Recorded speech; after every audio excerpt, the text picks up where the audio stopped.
मुल्क भर में होने वाले मेडिकल और डेंटल कॉलेजेस के जो दाखिला टेस्ट यानी एमडी कैट, आज हम इसके हवाले से बात करेंगे।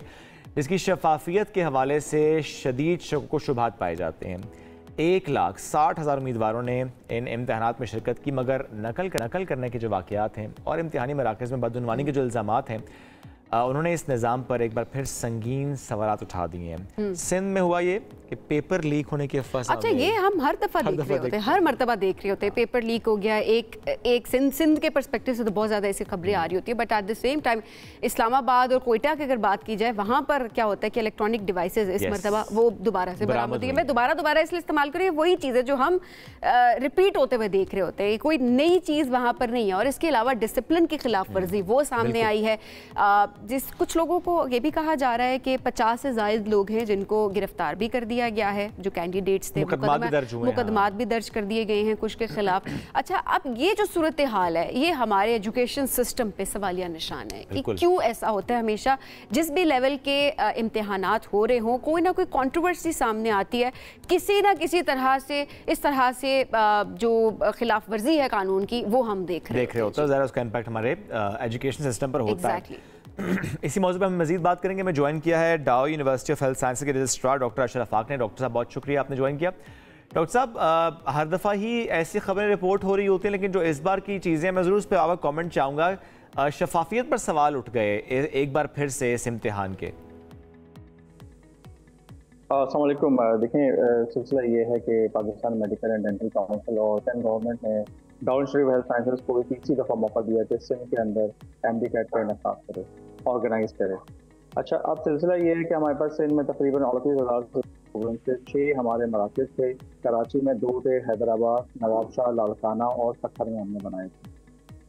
जहाँ तक ताल्लुक है आपके इंतजाम का, जो यूनिवर्सिटी उनकी पब्लिक सेक्टर यूनिवर्सिटी वो उनको देख रही थी बड़े क्लोजली, हम भी यहाँ से देख रहे थे। जितने जो अंदर के जो सिलसिले थे, जो हमारी SOP थी, उसके मुताबिक हमने 7 बजे दरवाजे खोल देने थे स्टूडेंट्स को एंटर करने के लिए। हमारे पास वहाँ पे 6 बजे से 6:30 बजे से बच्चियाँ लाइन में लगे हुए थे। हमने 7 बजे से 9:30 बजे तक जो हमारी SOP थी उसके मुताबिक हमने उनको एंट्री दी। 9:30 बजे के बाद भी 9:55 तक जो बच्चे आते गए उनको भी हर सेंटर में एंट्री दी गई। 10 बजे जो हमारा वक्त था जिसके मुताबिक इम्तिहान शुरू होना था, उसके बाद फिर हमें किसी को एंट्री कर देनी थी। नंबर 1, इम्तिहान जो है सुबह 10 बजे शुरू हुआ और 1:30 बजे तक उसका टाइम था। 3.5 घंटे का एग्जाम था, वो अपने अच्छे तरीके से वहाँ पर हुआ। एग्जामिनेशन सेंटर जहाँ जहाँ बनाए गए थे उसके अंदर बच्चों को पानी, जूस, बिस्किट, कैंडी, ये सहूलियात मैसर थी। इसके अलावा मेडिकल कैंप्स वहाँ पे लगे हुए थे। हर जगह 2-2 मेडिकल कैंप्स थे। और इसके एक प्रॉब्लम जो रही वो सारा दिन, क्योंकि गर्मी इतनी ज़्यादा, अब वो तो हम भी इफेक्ट हो रहे थे, बच्चे भी इससे इफेक्ट हुए। पंखों का इंतजाम था वहाँ पे, वॉशरूम का इंतजाम था हर सेंटर पे। तो जो ह्यूमनली पॉसिबल थी चीजें, वो आप यही बता रहे हैं कि जो चीजें पॉसिबल थी वो चीजें उस तरीके से की गई। क्या प्रोसीजर होता है उस पर्सपेक्टिव से आप आगाह कर रहे थे। सर यहीं पर ये जो पेपर लीक होने की बात हो रही है, जी प्लीज। पेरेंट्स के लिए भी पूरे उनका भी इंतजाम रखा हुआ था। वहाँ पे भी पानी, वॉशरूम और सहूलियात मैसर थी। जी आपका पॉइंट आ गया डॉक्टर साहब। ये जो पेपर लीक होने की बात हो रही है, इसमें किस हद तक सच्चाई है? ये जो इलेक्ट्रॉनिक डिवाइसेस कोयटा इस्लामाबाद के सेंटर से स्टूडेंट्स से जो निकली हैं, इसके हवाले से आप क्या कहेंगे? अच्छा, देखिए, मैं क्योंकि हम सिंध के प्रोविंस ऑफ सिंध, आप उसी के पर्सपेक्टिव से बात कर पाएंगे। मैं जो बात करूंगा वो प्रोविंस ऑफ सिंध के हवाले से करेंगे। ठीक है। अच्छा जी, यहाँ पर जो है हमारे पास 6 केसेस मिले थे हमें, लेकिन वो उनके पास कोई डिवाइसेस नहीं थी। वो इम्पर्सनेशन के केसेस थे, जो कि हमने अपनी SOP के मुताबिक इसको एप्रोप्रिएटली हल कर लिए। पेपर लीक होने की कोई सदाकत नहीं है। मैं कल भी हमने बड़ा इसके ऊपर काम किया है और तमाम मीडिया को हमने मुतल्ला किया है कि आप काइंडली इस चीज पर आप ना तो प्रोपोगेट करेंगे पेपर लीक हुआ। पेपर कोई लीक नहीं हुआ, कोई लीक नहीं, आपने क्लियर कर दिया। ठीक है डॉक्टर साहब, आपने क्लियर कर दिया, पेपर लीक नहीं हुआ। मीडिया पे यकीन कीजिए, पेपर लीक नहीं है कोई। ठीक, ये टेस्ट को आउटसोर्स किए जाने के फैसले पर तनकीद हो रही है, इसको कैसे देखते हैं? नहीं, टेस्ट आउटसोर्स नहीं, डाउ यूनिवर्सिटी ऑफ हेल्थ साइंसेज को ये मौका दिया गया था, ये इस पे एतबार किया गया था PMDC की तरफ से, गवर्नमेंट की तरफ से, और ये हमने कंडक्ट कराया। नहीं, मैं पेपर बनाने की बात कर रहा हूँ, पेपर बनाने की बात कर रहा हूँ। जो पेपर बनाने की बात हो रही है उस मामले पर काफ़ी तनकीद हो रही है, थोड़ा सा वो प्रोसेस बताएंगे वो क्या था? नहीं, देखिए पेपर बनाने की जिम्मेदारी भी हमारी थी और हमने बहुत तो जो भी टेक्नोलॉजी और सिक्योरिटी का जो भी कॉन्फिडेंशियलिटी के मैयार को रख सकते थे वो रख के बनाए गए। पेपर आउटसोर्स नहीं है। यानी सब ठीक ही चल रहा है? हेलो, यानी सब ठीक ही चल रहा है, फिर मैं ये समझूं? सॉरी, आपकी आवाज नहीं आई मुझे। यानी सब ठीक ही चल रहा है, मैं आपकी बात से ये समझूं कि सब ठीक है, कोई मसला नहीं है, जो शोर हुआ, जो तनकीद हुई वो सब गलत है?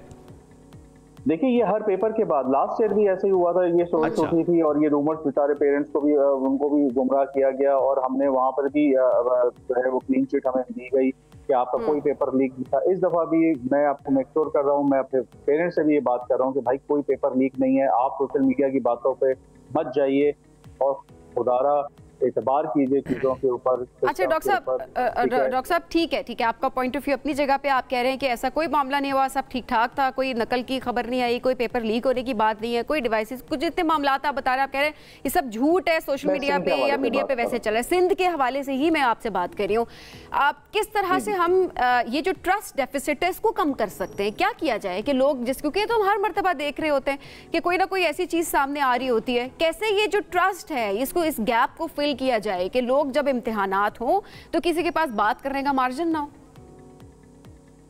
देखिए, ये चीजें रोकना बहुत मुश्किल काम है। मैं आपको ऑनेस्टली बताऊं, जब मैं खुद पूरे प्रोसेस में था, ऑन ग्राउंड खड़ा हुआ था, गर्मी थी, हम वहाँ पे खड़े हुए थे और यहाँ पे मीडिया न्यूज चला रहा था कि पेपर लीक हो गया। पेपर अभी चल रहा है और वहाँ से मीडिया न्यूज चला रहा था कि पेपर लीक हो गया। और ये इससे होता क्या है? होता ये है कि इसमें जो प्रॉब्लम ये होता है कि जो बाहर पेरेंट्स खड़े हुए होते हैं वो फिर एजुटेशन शुरू हो जाती है क्योंकि उनके पास करेक्ट इन्फॉर्मेशन नहीं पहुंच रही होती। अच्छा, मीनवाइल मैं आपको एक और बात भी बताऊं कि पीएमडीसी ने भी सर्टिफाइड रिपोर्ट दी है कि कहीं से कोई ऐसी शवाहिद उनको भी नहीं मिले कि कहीं से पेपर लीक हुआ हो। डॉक्टर साहब, रिपोर्ट किसने किया?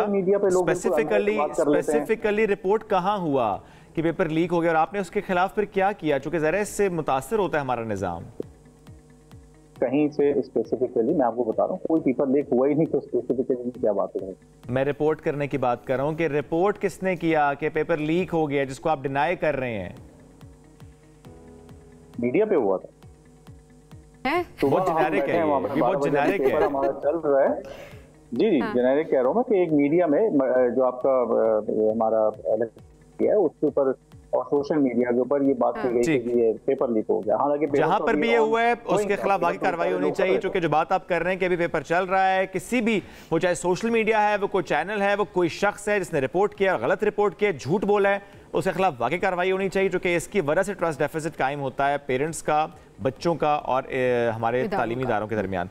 डॉक्टर साहब, शुक्रिया।